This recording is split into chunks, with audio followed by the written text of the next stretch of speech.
Fisiologi Sarjana Terapan Kebidanan dari kelas 1A kelompok 3. Di sini kami akan menjelaskan tentang anatomi dan ukuran dari kepala janin dan panggul. Anggota dari kelompok kami yaitu ada yang pertama Nurul Oktavia Kartika Murti Wijayanti NIM 007. Saya sendiri Renatcha Salsabila dengan NIM 021. Saya Salsabila Balkis Nur Aini dengan NIM 022. Saya Gading Widinatias Prasasti NIM 034. Saya Maulidia Miranda NIM 041. Pertama, kita akan mempelajari tentang anatomi kepala janin. Nah, bagian ini merupakan bagian yang paling penting karena dalam persalinan besar kepala bayi dengan panggul ibu perbandingannya harus pas. Nah, hal ini yang sangat menentukan. Apabila kepala bayi itu bisa keluar melalui jalan lahir, maka bagian-bagian yang lain bisa melalui jalan lahir dengan mudah. Oleh karena itu, kita sebagai seorang bidan harus memahami dan belajar dengan seksama anatomi, fisiologi, serta ukuran kepala dan panggul ibu. Lalu yang selanjutnya kita akan menjelaskan tentang bagian-bagian kepala. Yang pertama ada bagian muka. Bagian muka ini terdiri dari yang pertama ada tulang hidung atau os nasal di sebelah sini. Ini tulang hidung. Lalu yang kedua ada tulang pipi atau os zygomatikum, itu ada 2 buah, ada di bagian dekstra atau kanan dan di bagian sinistra atau kiri. Lalu yang ketiga ada tulang rahang atas atau os maksimal, ada di sini, di bagian dekstra juga ada di bagian sinistra, di bagian sini, bagian atas. Lalu yang terakhir ada tulang rahang bawah atau os mandibular, ada di bagian sini. Di bawahnya os maksimal.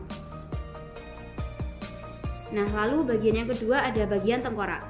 Bagian ini merupakan bagian yang terpenting pada persalinan karena biasanya bagian tengkoraklah yang paling depan atau yang paling bawah. Adapun bagian tengkorak ini terdiri dari yang pertama ada tulang dahi atau os frontalis di sebelah sini.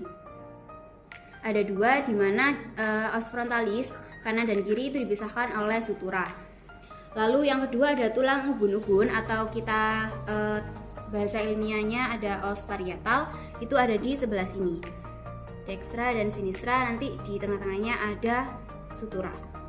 Lalu nomor 3 ada tulang pelipis atau os temporalis, ada di atas telinga sini, bagian dekstra dan bagian sinistra sini. Dan yang terakhir itu ada tulang belakang kepala atau os occipital, ada di bagian sini.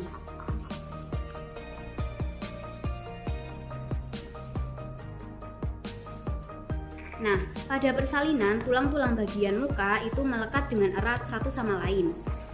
Tulang-tulang muka ini berkaitan erat satu dengan yang lainnya. Beda halnya dengan tulang-tulang bagian tengkorak tadi yang agak lemah hubungannya.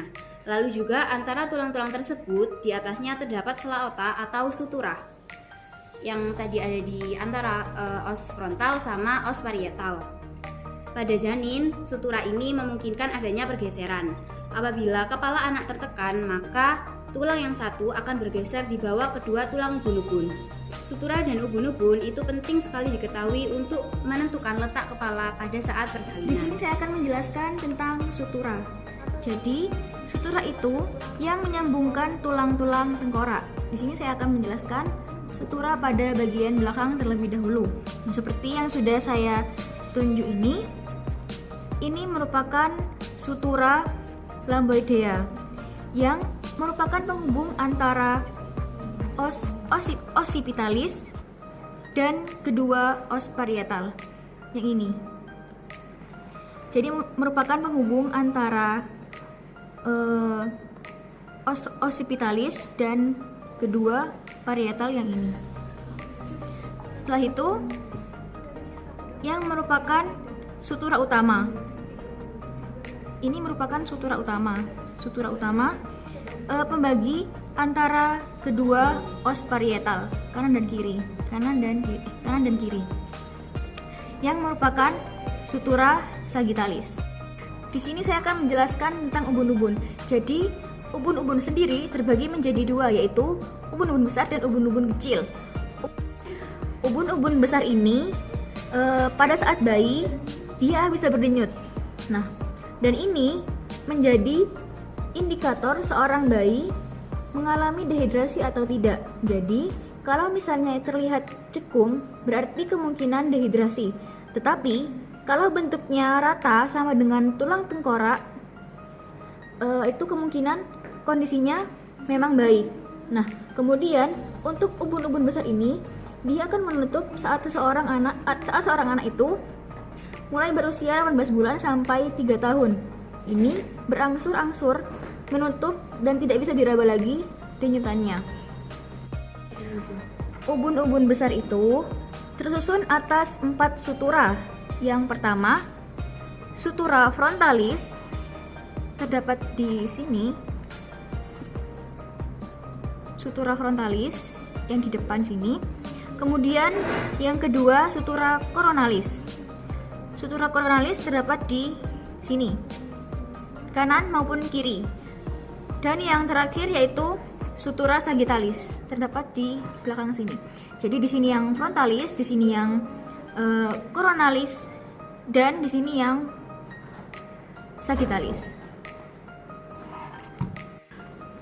Bentuknya itu menyerupai kepala panah. Sudut depan yang runcing menunjuk ke bagian muka anak atau janin, sedangkan sudut belakangnya itu tumpul. Selanjutnya, yang kedua, fonticulus minor atau ubun-ubun kecil, atau disebut juga dengan fonticulus posterior. Ubun-ubun kecil ini bukan merupakan lubang besar pada tengkorak, tetapi tempat di mana 3 sutura bertemu. Selanjutnya yang kedua yaitu fonticulus minor atau ubun-ubun kecil, atau sering disebut juga dengan fonticulus posterior. Ini bukan merupakan lubang besar pada tengkorak, melainkan tempat di mana 3 sutura bertemu. Nah,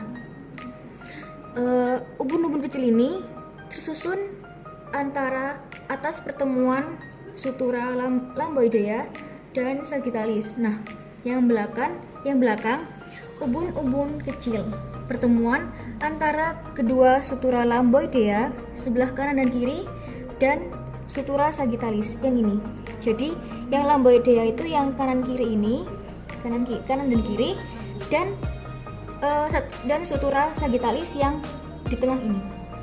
Nah, jadi secara keseluruhan, kalau yang tadi kan sudah saya jelaskan tentang ubun-ubun besar. Nah, kalau yang ubun-ubun kecil ini bisa lebih cepat menutupnya.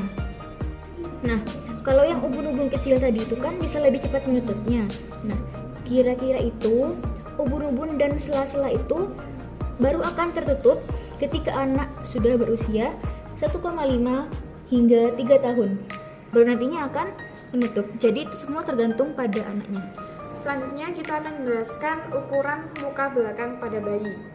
Yang pertama ada dimensi suboccipita pragmatica yang dimulai dari ukuran dari verumen magnum ke ubun-ubun besar. Verumen magnum itu adalah ini yang saya tunjukkan, sampai ke ubun-ubun besar. Ubun-ubun besar di sini. Nah, ukuran itu yang paling kecil itu antara 9,5. Jadi kita buktikan apakah sesuai. Ya, baik, ukurannya sesuai, yaitu 9,5 di dimensi suboccipita pragmatica. Nah, ukuran ini adalah ukuran muka belakang yang terkecil. Nah, jika dicatatkan sebagai dimensi suboccipita pragmatica, itu kita bisa lihat di sini adalah tulang panggul dalam keadaan berbaring. Nah, jika dikatakan dimensi suboccipita pragmatica itu jika kepala bayi itu keluarkan. Nah, itu sampai sini. Nah, ini tuh disebut dengan dimensi suboccipita pragmatica. Selanjutnya, dimensi yang kedua adalah dimensi suboccipito frontalis, di mana ukurannya dari verumen magnum, yaitu yang berada di sebelah sini, dan ke pangkal hidung. Pangkal hidung itu di sini. Jadi itu kira-kira itu ukurannya itu 11 cm. Nah, kita coba sekarang mengukur dengan meter. Apakah sesuai? Apakah ini lebih? Ternyata ukurannya berbeda, yaitu Di sini ukurannya sekitar 16 cm. Jadi ukuran pada dimensi suboccipitofrontalis itu kira-kira 11 cm sampai 16 cm.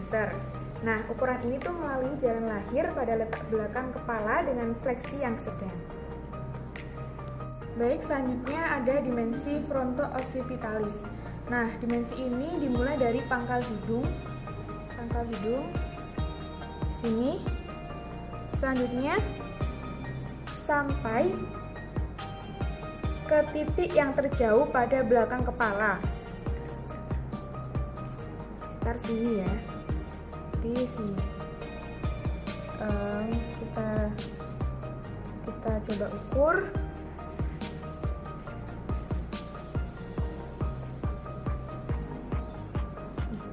Di sini kita menunjukkan angka 13,5. Jadi ukuran dimensi fronto-occipitalis itu mulai dari 12 cm sampai 13,5 cm. Nah, ukuran ini melalui jalan lahir pada letak puncak kepala. Baik, selanjutnya ada dimensi mento-occipitalis. Nah, dimensi ini dimulai dari dagu ke titik yang terjauh pada belakang kepala.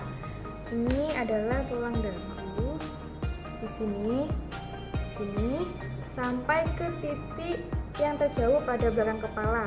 Jadi sekitar sini ya, di sini. Ini kira-kira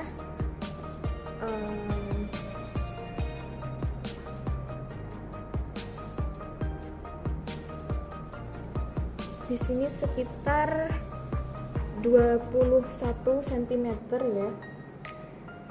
Jadi ukuran dimensi mento-occipitalis itu kira-kira dimulai dari 13,5 cm sampai 21 cm. Nah, ukuran ini adalah ukuran terbesar dan biasanya tuh yang paling susah keluar dan melalui jalan lahir pada letak dahi.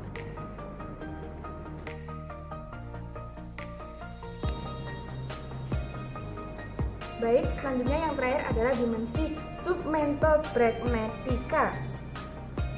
Nah, ini ukurannya dari bawah dagu, yaitu dari os hyoidea, dari sini. Nah, dari sini sampai ke ubun-ubun besar. Di sini. Kita coba ukur.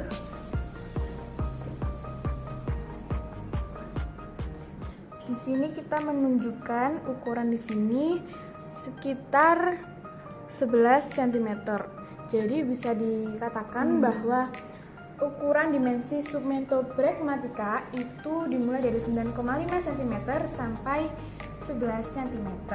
Nah, ukuran ini tuh melalui jalan lahir pada letak muka. Jadi kita diperlihatkan dengan selanjutnya muka. saya akan menjelaskan mengenai ukuran melintang. Ukuran melintang ada dua, yaitu yang pertama adalah diameter biparietalis dan yang kedua adalah diameter bitemporalis. Diameter biparietalis adalah ukuran yang terbesar antara kedua os pariental. Jadi kedua os pariental. Selanjutnya kita ukur.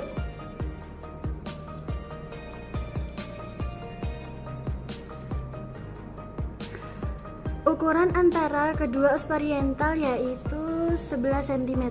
Jadi bisa kita simpulkan bahwa diameter biparietalis adalah ukurannya di antara 9 cm sampai 11 cm. Selanjutnya adalah diameter bitemporalis. Diameter bitemporalis adalah jarak yang terbesar antara sutura koronaria kanan dan kiri. Sutura koronaria kanan dan kiri.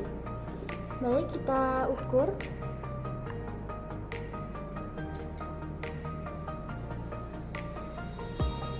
Jarak terbesar antara sutura koronaria kanan dan kiri yaitu 10 cm.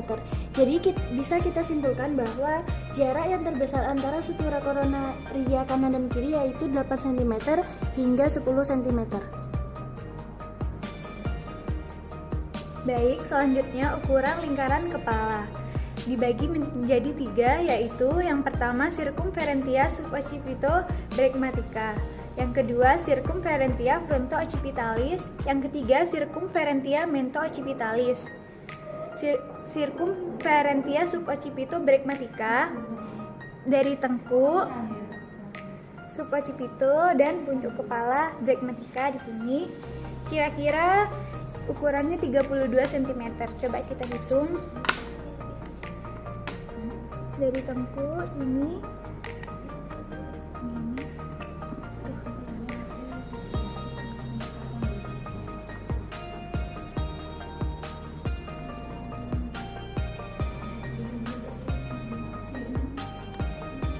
Di sini 29 cm. Jadi bisa disimpulkan bahwa suboccipito bregmatica lingkaran kecil kepala berkisaran 29 sampai 32 cm. Circumferentia fronto-occipitalis lingkaran sedang kepala berkisaran 34 cm. Dari sini sampai sini. Sini ya. Kita hitung.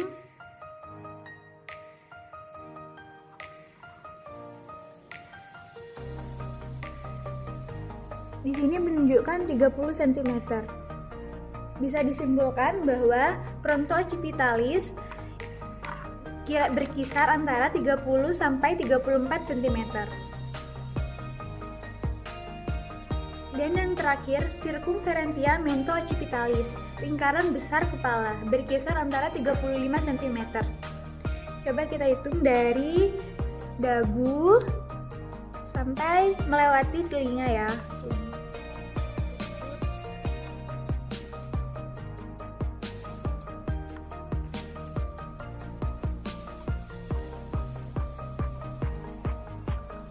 Di sini 32 cm. 32 cm. Jadi bisa disimpulkan bahwa mento-occipitalis berkisar antara 32 cm sampai 35 cm. Baik, di sini saya akan menjelaskan bagian panggul.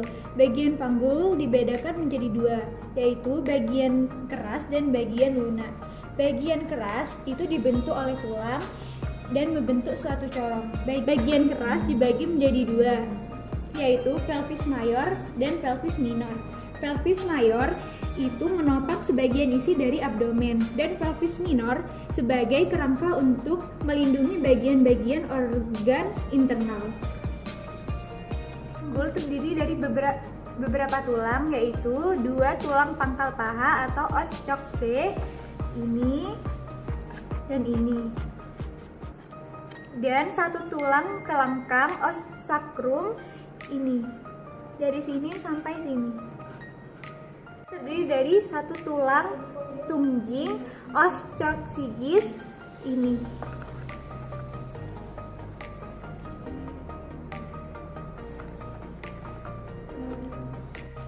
Tulang pangkal paha berhubungan dengan tulang kelangkang atau sacrum. Tulang ini berhubungan dengan tulang sacrum dengan perantara persendian articulatio sacroiliaca. Sedangkan simfisis kanan dan simfisis kiri dihubungkan oleh simfisis pubis. Dan berhubungan pula dengan jaringan pengikat yang dari tulang kelangkang pergi ke tulang usus maupun tulang duduk. Os coxae terdiri dari 3 tulang pangkal paha, yaitu tulang usus atau os ilium ini, dan tulang dudu os ischium ini, dan tulang kemaluan os pubis ini.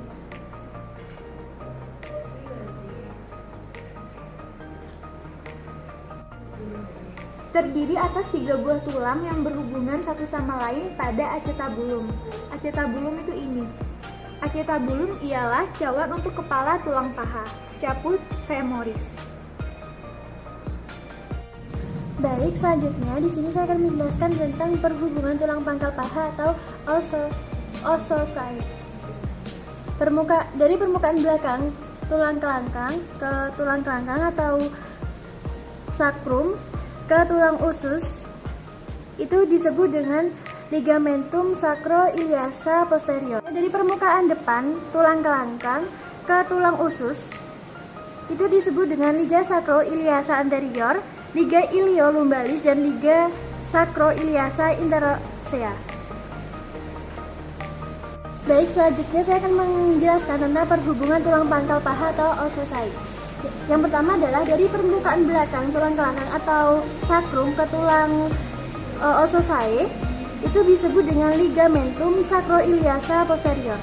Dan dari permukaan depan tulang kelangkang ke tulang usus disebut dengan ligamentum sacroiliaca anterior, ligamentum iliolumbalis, dan ligamentum sacroiliaca interosea.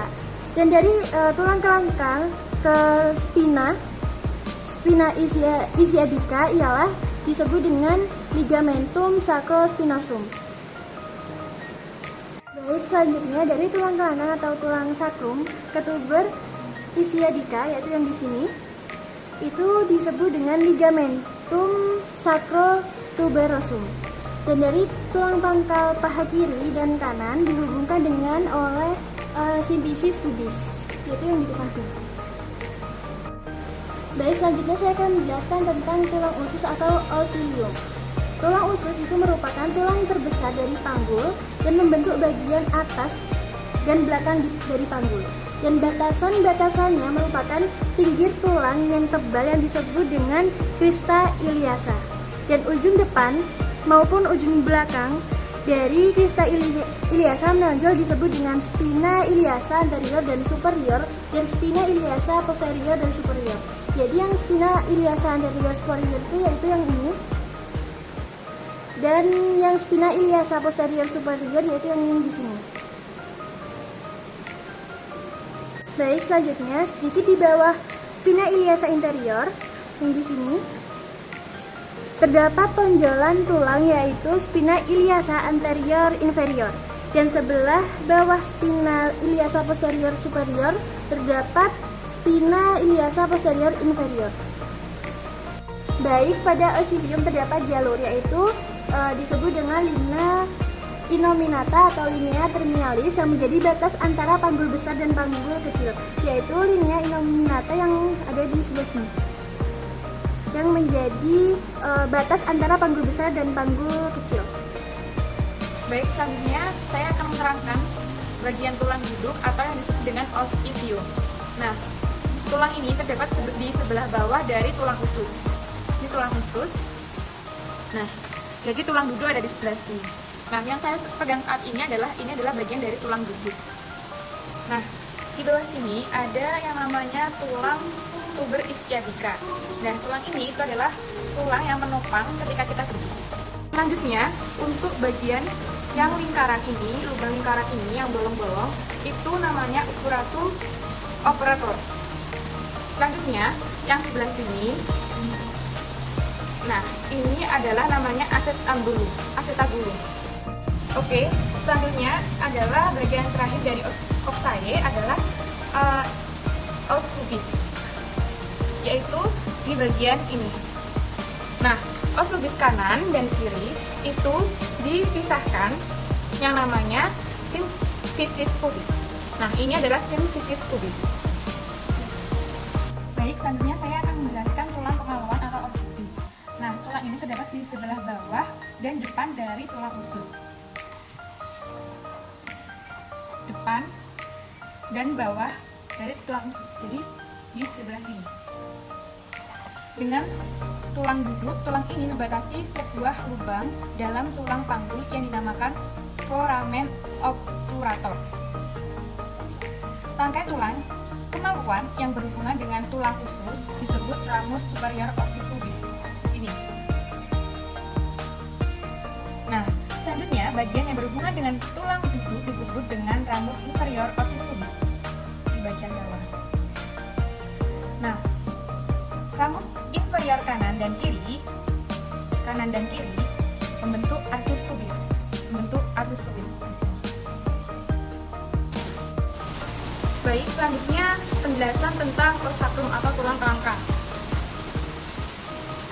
Tulang kelangkang atau tulang os sacrum berbentuk segitiga yang melebar di atas dan meruncit ke bawah. Ini melebar dan meruncit ke bawah. Nah, terletak di sebelah belakang antara kedua pangkal paha. Terdiri atas 5 ruas tulang. Dan di sini tuh terdiri dari 5 ruas tulang yang senyawa. Di garis tengah terdapat deretan cuat-cuat duri yang biasanya disebut dengan crista sacralis. Ke atas os sacrum berhubungan dengan ruas kelima tulang pinggang yang ini. Nah, bagian atas dari sacrum yang mengadakan perhubungan ini menonjol ke depan dan disebut dengan promontorium. Nah, sedangkan ke samping os sacrum berhubungan dengan kedua tulang pangkal paha dengan perantaraan articulatio sacroiliaca. Yang ini perantaraan ini articulatio sacroiliaca dan ke bawah dengan tulang tungging atau yang sering disebut dengan os sosigis. Lalu selanjutnya saya akan menjelaskan tentang tulang tungging atau os coccygeus atau biasa kita sebut dengan tulang ekor. Letaknya ada di bawah os sacrum. Di sini ini dinamakan os coccygeus. Berbentuk segitiga, ini segitiga yang terdiri atas 3 sampai 5 ruas tulang yang bersatu. Nah, pada persalinan ujung tulang ini dapat bergerak ke belakang sehingga menambah ukuran pintu bawah panggul. Saya akan menjelaskan tentang pintu atas panggul. Pintu atas panggul merupakan batas atas dari panggul kecil atau pelvis minor. Pintu atas panggul berbentuk bulat oval. Adapun batasannya ada promontorium di sebelah sini, lalu ada sayap sacrum di sebelah sini, lalu juga ada linea innominata atau linea terminalis di bagian sini, lalu ramus superior osis pubis di bagian sini, dan tepi atas simfisis di bagian sini. Nah, adapun ukuran yang ditentukan oleh pintu atas panggul itu ada 3. Yang pertama ukuran muka belakang, yang kedua ukuran melintang, dan yang terakhir ukuran serong. Ukuran muka belakang disebut juga dengan diameter antero-posterior, terkenal dengan nama conjugata vera. Nah, dari promontorium ini ke pinggir atas simfisis. Dan ukuran normalnya itu biasanya 11 cm. Ukuran yang terpendeknya itu adalah conjugata obstetrica. Dari promontorium ke simfisis beberapa milimeter di bawah tepi atas simfisis. Nah, biasanya conjugata vera ini tidak dapat diukur langsung, namun dapat diperhitungkan dari conjugata diagonalis atau dari promontorium ini ke tepi bawah simfisis pubis. Nah, tadi kan conjugata vera itu tidak dapat diukur, melainkan diperhitungkan dari conjugata diagonalis. Tapi nanti itu setelah diperhitungkan nanti dikurangi dengan 1,5. Berikut saya akan mengukur conjugata diagonalisis. Tadi sudah dijelaskan cara menghitungnya itu dari promontorium dari sini ke tepi bawah simfisis pubis. Jadi cara mengukurnya seperti ini. Yang nantinya hasil dari pengukuran ini dikurangi 1,5.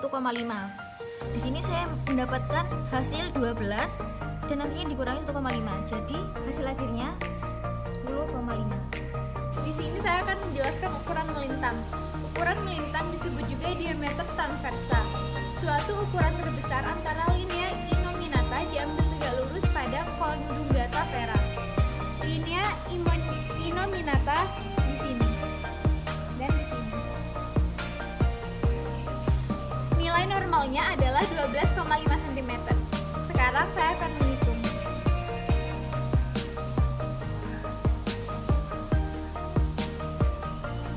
Bisa kita lihat di sini 13,5. Jadi kesimpulannya, ukuran melintang nilai normalnya kira-kira 12,5 sampai 13,5 cm. Ini ada ukuran serong atau yang biasa kita sebut dengan diameter obliqua. Merupakan bagian yang dihitung dari articulatio sacroiliaca yang berada di sini, yang merupakan merupakan hubungan antara os sacrum dengan os ilium ke tuberculum pubicum yang ada di bagian sini, yang panjangnya kira-kira 13 cm. Saya akan mengukurnya dengan menggunakan meteran, mulai dari tuberculum pubicum ke articulatio sacroiliaca. Panjangnya adalah 13 cm. Saya akan menjelaskan bidang luas panggul, bidang dengan ukuran yang terbesar.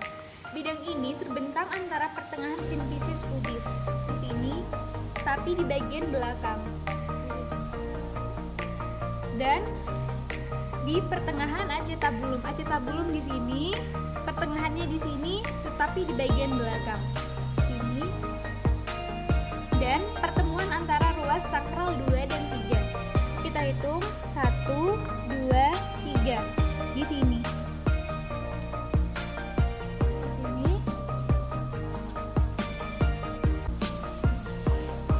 Bidang luas panggul ada 2 ukuran, yaitu ukuran muka belakang antara sini dan sini, antara di pertengahan ini dan sini, di belakang simfisis pubis. Kita ukur, ukurannya 12,75 cm, dan ukuran melintang antara acetabulum, pertengahan acetabulum dan acetabulum sini. Ukurannya 12,5 cm. Kita ukur. Ukuran melintang antara pertengahan simfisis pubis dan pertemuan antara ruas sakral 2 dan 3 di sini dan di sini. Kita ukur ukurannya.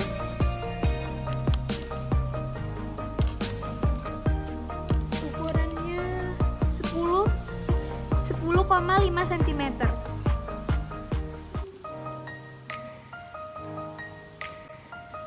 Dan kita akan mengukur ukuran melintangnya dari pertengahan ini, pertengahan acetabulum sini dan sini.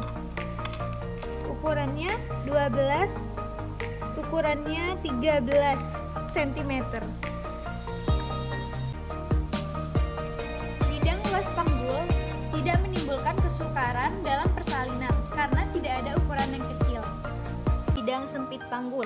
Nah, bidang sempit panggul biasa disebut dengan bidang tengah panggul. Nah, bidang ini dengan ukuran-ukuran kecil memiliki titik yang pertama yaitu di bawah simfisis, yaitu di sini, dan kedua spina ischiadica. Nah, di sini. Ini kedua spina ischiadica, dan yang ketiga memotong sakrum. Nah, yang terletak di sini, sakrum di sini, kurang lebih 1 hingga 2 cm di atas ujung sakrum sini. Nah, dan untuk mengukur muka belakang itu, kita mengukurnya dari bawah simfisis tadi sini ke kedua spina ischiadica. Nah, dan untuk mengukur diameter sagittalis posteriornya itu bisa dilihat dari sakrum sini ke pertengahan antara spina ischiadica. Ini pertengahannya di sini dan sakrumnya itu di sini, terletak di sini. Dan saya memperoleh hasil sebesar 5 cm. Kesempitan pada pintu bawah panggul itu biasanya disertai kesempitan bidang sempit panggul. Baik, selanjutnya saya akan menjelaskan tentang pintu bawah panggul. Pintu bawah panggul itu bukan satu bidang, namun terdiri atas 2 segitiga dengan dasar yang sama. Segitiga dengan dasar yang sama yaitu garis yang menghubungkan kedua tuber ischiadicum kiri dan kanan, yaitu tuber ischiadicum kiri dan kanan. Dan ini adalah segitiga dengan dasar yang sama, yaitu ini. Ini adalah segitiga dasar, dan puncak dari segitiga yang belakang, segitiga belakang adalah ujung oskarium, dan sisinya adalah ligamentum sacrotuberosum kiri dan kanan. Dan segitiga depan dibatasi oleh arcus pubis. Baik, untuk ukuran-ukuran ketebalan panggul yaitu yang pertama ukuran muka belakang, yaitu dari tepi bawah sipisis ke ujung sakrum. Jadi kita lihat berapa panjangnya.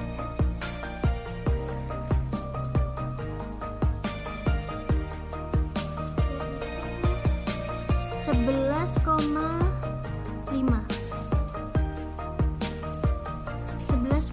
cm.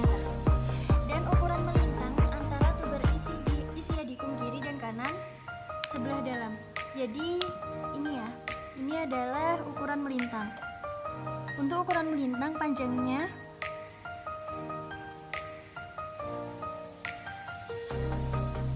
10,5 cm dan diameter sagittalis posterior yaitu dari ujung sakrum ke pertengahan ukuran melintang. Jadi ini ukuran melintang dan ini sakrum, dan untuk pertengahan ukuran melintang yaitu yang di sini yang saya tunjuk. Jadi untuk pengukurannya adalah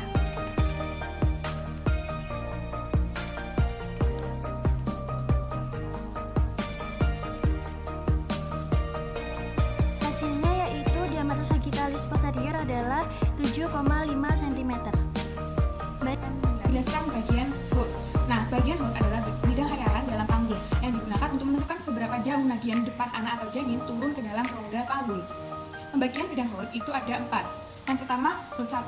Nah, baik untuk hood 1. Nah, letaknya itu sama dengan pintu atas panggul. Nah, pintu atas panggul itu dibatasi oleh ini. Ini adalah promontorium, terus ini sayap sakrum, terus ini adalah linea illuminata, terus ini ini adalah superiorsis pubis, terus yang ini adalah simplicis pubis. Selanjutnya untuk bagian hold 2. Nah, bagian hold 2 ini letaknya sejajar dengan hold 1 melalui tepi bawah simplicis.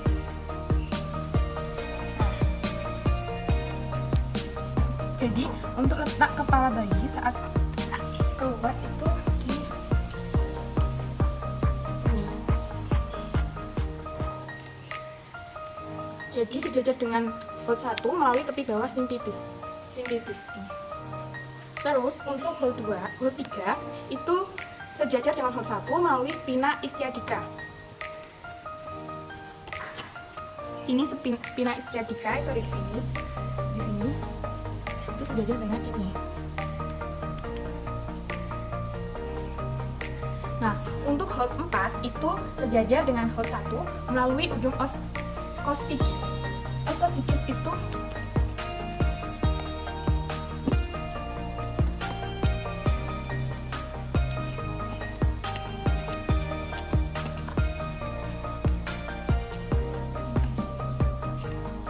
ada di sini. Jadi sejajar. Nah, tadi belum dijelaskan untuk hold 1. Jadi hold 1 itu sama dengan pintu atas panggul. Jadi kalau untuk hold 1 itu dia ada di sini. Ada di sini. Di sini. Sekian presentasi dari kami, kurang lebihnya kami mohon maaf, semoga bermanfaat. Wassalamualaikum warahmatullahi wabarakatuh. Terima kasih.